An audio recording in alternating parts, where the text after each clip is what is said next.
여러분께서는 지금 경제학자 곽수종이 보는 새로운 시사, 곽수종의 뉴스 정면 승부와 함께하고 계십니다. 외신 읽어주는 남자, 정면 타임즈. 네, 외신 소식 한번 만나보겠습니다. 코리아 타임즈의 박시수 기자입니다. 안녕하세요. 안녕하세요. 네. 자, 이 Fire and Fury, 사실 이 트럼프 대통령이 한 이야기인데 이게 배넌 전 안보 보좌관도 이런 제목으로 책을 썼죠. 아, 그렇나요? 제가 그 내용까지는 확인을 못했습니다. 하지만 방금 말씀 주신 것은 이제 최근에 나온 책의 어떤 제목이기도 합니다. 예, 그렇죠. 정확한 내용은 이제 화염과 분노, 그리고 트럼프의 백악관의 내부라는 어떤 이게 정식 제목입니다. 그것이 방금 말씀하신 이제 오는 이제 20일이 트럼프 대통령이 이제 1주년인데요. 그에 앞서서 어떻게 보면 좀 좋은 일이 있어야 됐는데, 지금 트럼프 대통령이 1주년 앞두고 이제 어떻게 보면 논란에 또 휩싸여야 되는데, 방금 그게 그 중심에 있는 것이 방금 제가 말씀드린 그 책입니다. 그 내용은 바로 이제 미국의 언론이죠. 마이클 울프라는 사람이 바로 이제 1년 6개월간, 그러니까 트럼프 대통령 후보 시절을 포함해서요. 한 1년 6개월간 한 200여 회 인터뷰를 이제 하면서 쓴 책이라고 하는데요.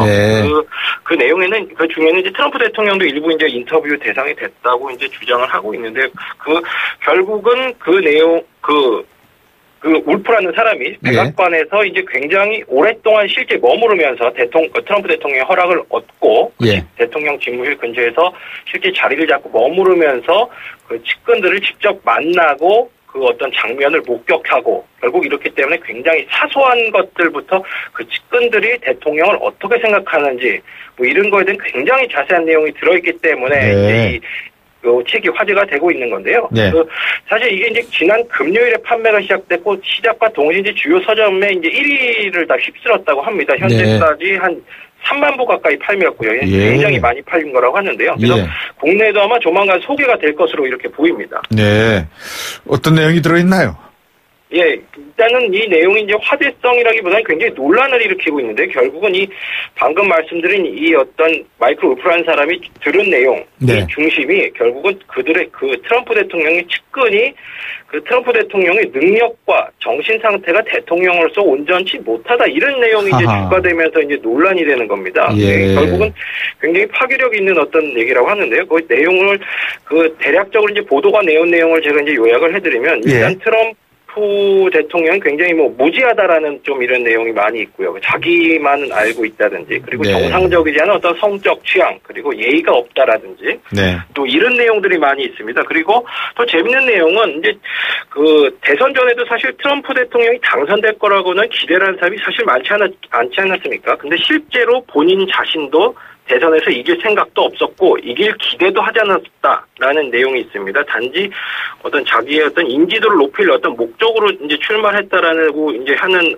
그 측근들의 어떤 증언이 담겨 있고요. 그래서 어떤 혹시 모르게 당선될까 두려워하는 그 멜라니아에게 심지어 트럼프가 직접 자신이 그런 일은 없을 거다, 이렇게 위로하는 내용도 있다, 이렇게 나오고 있습니다.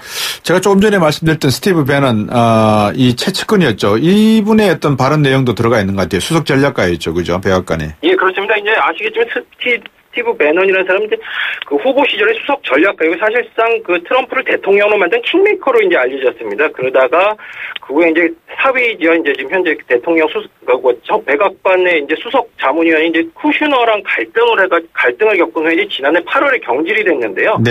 그 안에서 이제 결국은 그 스티브 배넌이 그 트럼프를 어떻게 봤느냐 내용이 결국은 되게 중요할 것 같은데, 거기서 보면 지금 사실 그 트럼프 대통령에 대한 러시아 관련 특검이 진행 중이지 않습니까? 근데 이 책에선 스티브 배넌이 사실상 트럼프의 측근들, 특히 이제 트럼프의 장남과 쿠슈너, 그리고 이제 당시 선대 본부장이었던 폴 매너포트라는 사람이 러시아 정보원을 만났다라는 것을 인정을 하는 내용이 나옵니다. 그게 2016년 6월이니까 선거 캠페인하는 과정이었는데요. 그래서 이런 내용을 사실상 굉장히 반역적이고 비애국적이라고 묘사를 하면서 당시에 그것을 FBI에 신고했어야 됐다, 이런 어떤 내용까지 사실 나오고 있습니다. 어떻게 보면 어떤 아군의 어떤 그 발을 밟는 어떤 약간 그런 발언일 수도 있는데요. 그러면서 현재 특검이 어떤 트럼프의 어떤 돈 세탁 쪽에 초점을 현재 맞추고 있고 그것이 어떻게 보면 발단이 잘 된다면 실제로 어떤 트럼프가 무너질 수도 있을 것이다라고 하는 발언 내용도 사실 담겨 있는 걸로 알려졌습니다. 그렇기 때문에 어떻게 보면 이 내용 자체가 앞으로 이제 그 특검 내도 좀 영향을 줄 수 있을 것 같다라는 어떤 분석도 나오고 있고요. 또 재미있는 것은 사실 지난 대선에 힐러리 후보가 이제 첫 미국의 여성 대통령을 되려고 이제 하지 않았습니까? 근데 여기 책에 보면 트럼프의 장녀죠. 이방카 트럼프. 그 사람이 어떤 향후 대선에서 나와서 미국의 첫 번째 여자 대통령이 될 어떤 욕심을 갖고 있다. 뭐 이런 내용도 사실 나오고 있습니다. 그래서 결국은 뭐 그 대통령뿐만 아니라 그 가족들의 어떤 평가, 가족들의 어떤 그 캐릭터라든지 그 사람들의 어떤 생각, 다양한 것들이 굉장히 깊게 나오고 있어서요. 그 미국뿐만이 아니라 꼭 우리나라 전 세계에서 사실 이 책에 대한 관심 이것이 굉장히 큰 것 또한 사실입니다. 트럼프 대통령 반응이 궁금하네요. 뭐라고 했는지. 일단은 뭐 어떤 이 내용, 나오는 주요 내용에 대해서 부정을 하고 있는데요. 아까 말씀드린 대로 이 핵심 내용이 트럼프 자신이 이제 어떤 대통령으로서의 대통령직을 수행할 능력과 정신 상태가 좀 부족하다 이런 어떤 내용이라고 말씀드리지 않았습니까? 그거에 대해서 트럼프 대통령이 이제 트위터를 통해서 완전히 신용도가 떨어지는 작가가 쓴 가짜 책이다 이렇게 일단 폄하를 했습니다. 그러면서 나는 정신적으로 매우 안정된 천재다 이렇게 자화자찬하는 또 트위터를 또 날리기도 했습니다. 이에 대해서 이제 저자인 울프는 이 책의 내용에 대해서는 모든 것이 자신 있다. 그러면서 이제 관련된 어떤 핵심 발언에 대해서는 녹취한 내용도 있다 이렇게 발언을 했는데요. 사실 방송 바로 직전에 북한에서도 이 책에 대한 이제 반응이 나왔습니다. 이제 노동신문에서 나왔는데요. 바로 이 책이 미국 내에서 잘 팔리고 세계적으로 화제가 된다는 것은 어떤 전 세계적인 어떤 반트럼프 정서가 반영되는 현상이다 이렇게 평가를 했고요. 그러면서 트럼프의 어떤 정치적 멸망이 얼마 안 남았다 이런 어떤 평가도 했습니다. 트럼프 대통령에 대해서 신기가 불편한 걸 드러냈네요. 속내를. 자, 요즘 비트코인에 대한 뭐라 그럴까요? 정부의 대책 발표 조금 전에 인터뷰도 했습니다만 여러 가지 뭐 꼬이고 있는 상황인데 중국 쪽에서 비트코인 이제 채굴 전면 금지 조치했다고요? 아직까지 어떻게 어떤 금지 조치가 이제 실행된 것은 아니고 일단은 공문이 하달이 됐습니다. 우선은 자발적으로 이제 문을 닫아라 이렇게 이제 경고를 한 모습인데요. 그게 이제 그러면서 자발적으로 닫지 않으면 이제 전기 공급을 제한한다든지 어떤 세금 징수 이런 것을 통해서 강제적인 조치를 취하겠다 뭐 이런 어떤 내용들이 나오고 있습니다. 물론 이제 언제까지 닫아라는 어떤 데드라인이 나온 것은 아닌데요. 사실 이것이 이제 사실 세계적인 어떤 해외에서 많이 화제가 되는 것이 사실 비트코인의 어떤 채굴의 어떤 80%가 사실 중국에서 현재 이루어지고 있습니다. 그렇기 때문에 결국은 여기에 어떤 중국에서의 움직임이 전 세계의 어떤 비트코인의 가격이라든지 어떤 시장에 주는 영향이 결국 절대적일 어떤 것이기 때문에 어떤 이거에 대한 관심을 갖게 되는 건데요. 사실 중국 정부가 이런 어떤 제재 조치를 취하는 것은 중국 내에서 이미 어떤 이 비트코인을 사용해서 돈 세탁이라든지 탈세 이런 것에 이제 악용된다는 얘기가 이제 오래전부터 나왔었습니다. 결국 그것에 대한 어떤 임계치가 된 것이 아니냐 이런 어떤 분석도 나오는 건데요. 그것을 지금 반영하는 것이 지난 9월에 이미 중국 정부가 이제 이 어떤 비트코인에 대한 제재를 한번 발표한 적이 있습니다. 그 당시에 이제 비트코인과 같은 어떤 이제 사이버 화폐를 신규 발행하는 것을 이미 중국은 당시에 불법으로 이제 규정을 했고요. 그래서 관련해서 새로운 코인에 대한 어떤 계좌 개설 이런 것도 이미 금지를 시킨 바가 있습니다. 자, 오늘 비트코인까지 소식 들어봐야 되겠습니다. 오늘 말씀 잘 들었습니다. 고맙습니다. 감사합니다. 박시수 코리아타임스 기자였습니다. 곽수종의 뉴스 정면 승부. 방송 들으시고 의견 있으신 분들은 지금 바로 샵 0945, 샵 0945. 짧은 문자 50, 긴 문자 100원이 부과되는 휴대전화 문자 메시지를 보내주세요. 오늘 들으신 방송은 YTN 라디오 홈페이지와 곽수종의 뉴스 정면 승부 팟캐스트를 통해 다시 확인할 수 있습니다.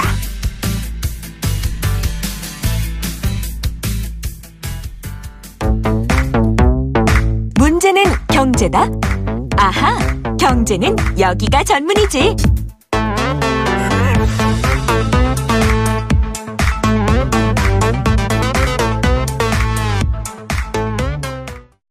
네, 경제는 여기가 전문이지 코너입니다. 뭐라 그럴까요? 오늘도 비트코인 이야기가 사실 나와서 비트코인 이야기도 좀 나눴으면 좋겠는데, 청취자 여러분 중에 한 분이 8037번입니다. 예, 요즘 개인 택시를 하는데요. 이야기 들어보면 젊은 청년들 거의 다 비트코인 거래합니다. 부모님께는 거짓말하고 공무원 시험 포기, 자격증 시험 포기하면서 상당히 심각한 수준인 것 같습니다. 라고 말씀을 주셨거든요. 네.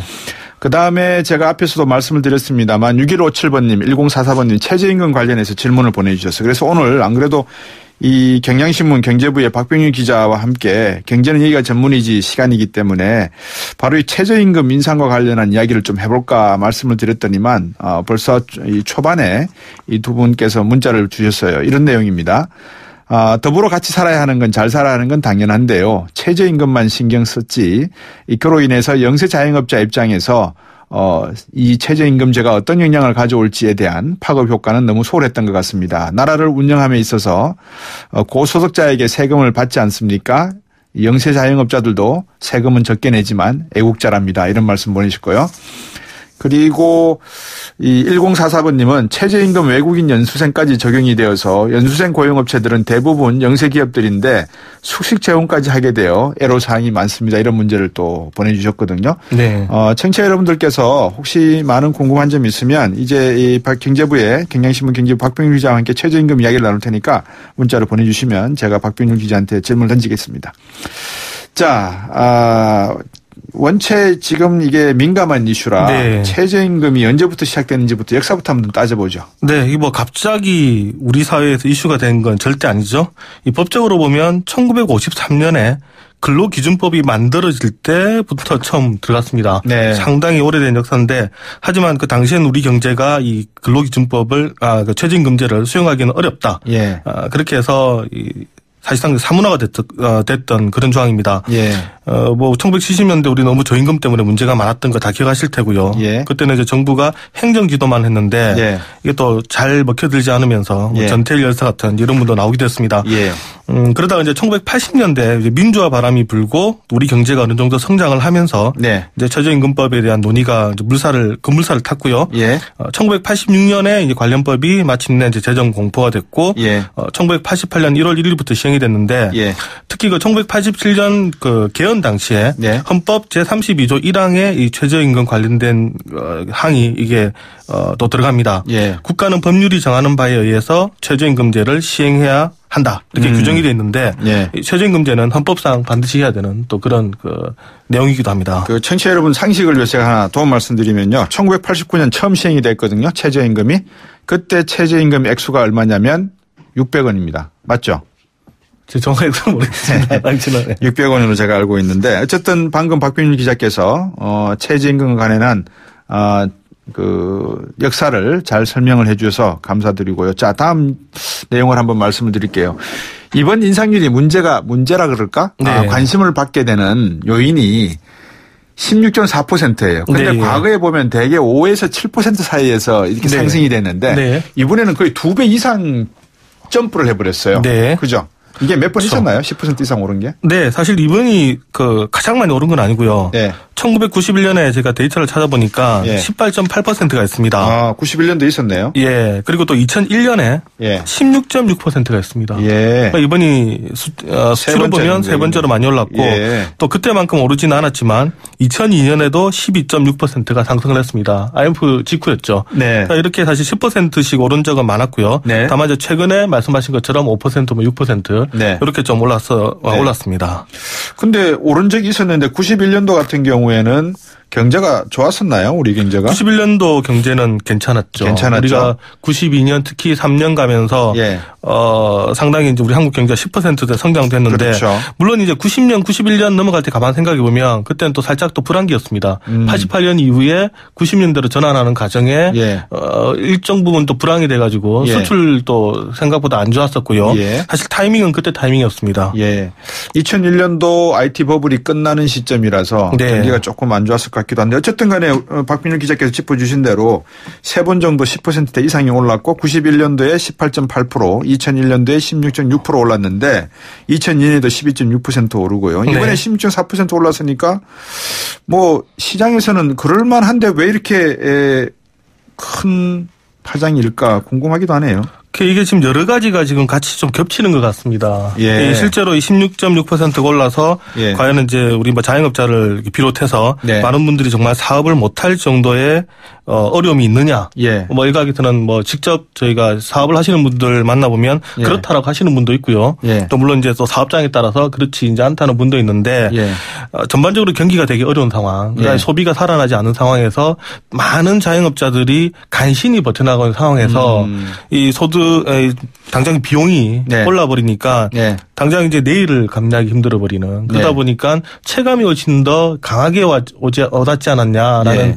그런 부분이 들고요. 예. 그러다 보니까 어떻게 보면 사실 그 울고 싶은 놈한테 뺨을 때리는 격이 되지 않았느냐. 예. 그러니까 최근에 이제 일부 언론 보도 보면 최저임금은 못 버텨서 무인화로 간다, 자동화로 간다 이러는데 예. 실제로 이런 분위기가 계속돼 왔거든요. 그리고 뭐 이번에 뭐 예년처럼 한 5%, 7% 올린다 해서 네. 많은 분들이 무인화 안 갈 것도 아니었는데 예. 다만 16% 올리다 보니까 예. 그렇게 올릴 것 같으면 그냥 참 할 생각이 있었는데 예. 그건 그냥 해버리자. 예. 이런 것들이 이제 동시에 온 게 아니냐. 예. 그렇게 좀 볼 수가 있을 것 같습니다. 청취자 여러분 이렇게 한번 생각을 해보세요. 10,000원을 소득을 갖던 사람에게 10% 오르는 경우하고 100만 원을 소득으로 갖고 있던 사람이 10% 오르는 경우하고 누가 더 큰 이득을 볼까요? 저는 이제 그렇게 여러분에게 간단하게 질문을 하나 던져놓고요. 계속해서 한번 박병렬 기자께 질문 드려볼게요. 이제 최저임금 인상을 하게 되면 네. 자영업자분들이나 많은 중소기업 업체에서 결국은 이제 고용을 줄일 수밖에 없다. 비용 문제 때문에 네. 이런 이야기가 나오는데 어떻게 생각하십니까?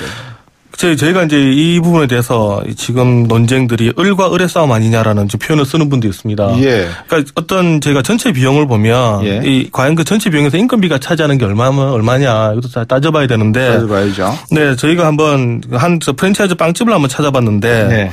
전체 비용에서 인건비가 차지하는 비용이 이제 8%밖에 안 됩니다. 저희가 네. 이제 찾았던 이 경우에는요. 예. 월세가 15%고 예. 그리고 여러 가지 이제 재료품이라든가 물품값이 한 68%를 차지하는 그런 네. 사례가 있었고요. 예. 또 다른 커피 전문점을 찾아봤더니 예. 여기는 이제 인건비 비중이 한 20% 정도 됐습니다. 예. 근데 이번에 상승률이 16%니까 네. 만약에 인건비 8%에 10%가 올랐다면 실질적인 네. 상승률은 이게 1.6%포인트밖에 비용이 상승이 안 되는 거거든요. 네. 예. 이 인건비 비중이 20%라고 하더라도 예. 뭐 전체 매출에서 그러니까 비용에서 차지하는 비용을 보면 한 예. 3%포인트 정도 오르는 건데 예. 근데 이제 문제는 지금 그 점주라든가 우리 자영업자 혹은 이제 고용주들이 영세 고용주들이 예. 줄일 수 있는 경비가 현재로서는 이 인건비밖에 없다라는 게 문제입니다. 그러니까 가장 좋은 거는 임대료라든가 그리고 이제 만약 프랜차이즈 업계 같으면 그 가맹점에 떼가는 수수료라든가 예. 이게 훨씬 차지하는 비중이 큰데 예. 요거는 우리 사업자나 이제 점주 같은 분들이 을이 돼 버리니까 예. 여기는 지금 손댈 수가 없고 이거 내고를 할 수 있는 그러니까 예. 딜을 할 수 있는 여지가 없는 상황이 돼 버리니까 예. 어떻게 보면 요 부분만 손을 댈 수 있으면 우리 아르바이트생이라든가 직원들의 인건비를 올려주는 거는 문제가 안 된다라는 거죠. 예. 근데 이게 동시에 이루어지든가 아니면 선 먼저 이루어지면은 부담이 없었을 텐데 예. 일단 요거는 아무래도 시간이 걸리니까 예. 안 되고 상황에서 인건비부터 올리다 보니까 역시 받는 충격이 훨씬 더 크고 예. 그러다 보니까 어떤 분들 같은 경우는 사장이 오히려 이제 우리 직원들보다 돈을 더 적게 벌어간다. 예. 이런 분들이 나올 수가 있는 거죠. 나오고 있더라고요, 보니까. 네. 그만큼 어렵게 예. 다들 운영해왔다 이런 얘기입니다. 그러니까요. 청취자 여러분, 제가 박병렬 기자가 페이스북에 쓴 기사, 글 내용을 잠깐 소개해 드릴게요. 앞에 제가 읽어드렸던 비트코인과 지금 최저임금이 관련이 있습니다. 경제는 이렇게 서로 연관되어 있기 때문에, 박병렬 기자 페이스북 내용입니다. 불로소득에 너그러운 나라. 근로소득에 야박한 나라. 요즘 최저임금 일부 기사를 보면서 느끼는 기분을 정말 잘 표현한 한마디다. 지대가 땀보다 존중받는 현상을 어떻게 봐야 할까. 그게 아니라고 말하려도 시원찮을 사람들이 부추기니 가상통화에 열광하는 우리 한국인들 다 이유가 있는 거다. 최저임금이 많다고 고민하는 분들이 계신가 하면 최저임금 가지고 앞으로 미래가 없기 때문에 비트코인과 로또를 사서 대박을 터뜨려야 되겠다라고 하는 젊은 세대의 이 중간에 문화적 충격 현상 이걸 어떻게 설명을 해야 되나요? 네, 맞습니다. 이게 이제 우리가 미시적인 부분이 있고 예. 거시적인 부분, 이제 단기적인 부분과 장기적인 부분이 있을 텐데요. 예. 단기적이고 미시적인 부분을 보면 최저임금이 오르니까 우리 사업자들이 힘들어진다. 네. 그리고 이제 업체가 어려지면 고용도 줄어들고 이제 문제가 많다 이렇게 봅니다만 네. 또 반대로 최저임금이 크게 오르지 않는다면 예. 지금 상태로 간다면 예. 일을 해도 내가 소득이 늘지 않고 워킹포가 되면 예. 이제 앞으로 노동에 대한 가치가 떨어진다는 거죠. 그러면 내 인생을 바꿀 수 있는 게 뭐냐? 한탕밖에 없다는 건데 네. 로또가 되든 가상화폐가 되든 이걸로 하지 않은 이상은 나는 뭐 집을 살 수도 없고 네. 내 인생이 달라질 수도 없다. 이제 이런 문제가 생기는 문제. 네. 이게 있는데 제가 그 글을 쓴 이유가 최근에 이제 일부 언론들을 보면 예.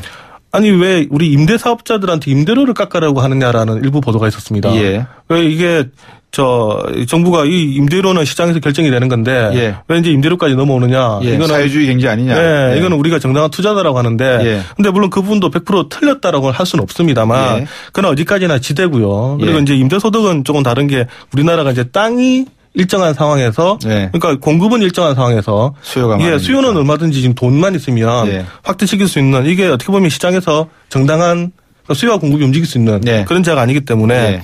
그 발생한 지대라는 게 있는 건데 예. 이런 것을 이제 인정하지 않는 일부 보도들이 있어서 예. 그렇다면 좋다 그럼 우리가 불로소득에 대해서는 이렇게 너그러운데 예. 그럼 우리가 실제로 노동을 하고 힘들어서 일하는 예. 여기에 대해서는 왜 우리가 이렇게 인색하냐 특히 최저임금 같은 경우에 네. 사실 그런 부분이 아쉬워서 저는 한 표현을 한번 해봤습니다. 예. 지금 소상공인들 실제 현장에서 아까도 이제 91년하고 2001년도 18%대, 16%대 최저임금 인상이 있었지만 이 당시는 그래도 이 정도까지 자영업자라든지 또 서비스 산업, 특히 우리나라에 지금 3차 산업 서비스 산업에 네. 음식 숙박업이 포함이 되는 바람에 네. 엄청난 자영업자들이 많이 등장했지 않습니까? 맞습니다. 예. 97년 외환위기 때 우리 중산층이 붕괴가 되고 아직 회복이 안 된 상태인데 그러다 보니까 결국 이분들이 영세 자영업자, 소상공인 이분들이 지금 타격을 받아요. 경기가 좋으면 문제가 안 돼요. 그렇죠. 그런데 경기가 안 좋으니까 이분들 말씀도 일리가 있어요. 맞습니다. 그래서 저희가 이제 그걸 부정할 수는 없는 거고요. 예. 또 당장 이제 우리한테 다가오는 현실적인 문제이기 때문에 정부가 분명히 또 생각을 해야 되는 부분입니다. 근데 이제 다만 정부 입장에서는 또 이런 게 있는데 우리가 지금 지나서 잊어버려서 그렇지. 예. 2007년도 그랬고 2012년도 그랬고 12년 그리고 예. 2001년 2년 항상 최저임금이 크게 오를 때는 항상 논란이 있었습니다. 예, 예. 그리고 2004년에도 우리 자영업자들이 어렵다고 그때 솥단지를 엎었던 예의도에서 이제 그런 상황도 있었는데 예.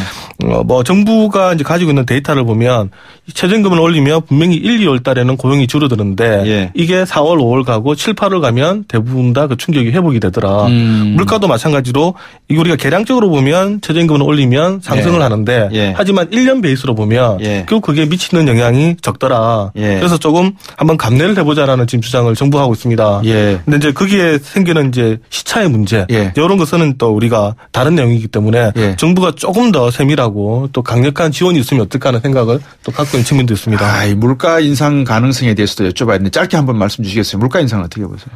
이게 계량적으로 보면 최저임금 10%가 오르면 물가는 0.2에서 0.4%포인트 오른다라는 지금 예. 논문이 있습니다. 예. 근데 이게 아까도 말씀드렸습니다만 이 임금이 전체 비용에서 차지하는 게 과연 얼마나 되느냐. 별로 높지 않죠. 네, 아까 말씀 임대료도 있고요. 정도. 예. 네, 또 다른 재료비도 있기 때문에 예. 이게 이제 1년 전체로 보면 점점점 상쇄된다. 이게 또 경제학에서도 또 이게 인정하는 거 예. 실질적으로 또 많이 또 벌어지는 것 같습니다. 예. 9582번님 희망 잃어가는 88만원 세대의 최저임금 인상이 조금이라도 희망을 찾아가는 출구가 되길 바랍니다 하셨고요. 3110번님 일자리 안정자금 지급기준일 뭐 이런 말씀을 쭉 보내주셨습니다. 제가 다 읽어드리지 못했고요. 4867번님 재료비 동시에 상승해서 실제 지출 상승은 더욱 크다 이런 말씀도 보내주셨네요. 오늘 말씀 여기까지 듣겠습니다. 고맙습니다. 네, 감사합니다. 경향신문 경제부의 박병률 기자였습니다. 네, 이천번님 자제하시고요. 내일 다시 뵙겠습니다. 곽준이었습니다. 고맙습니다.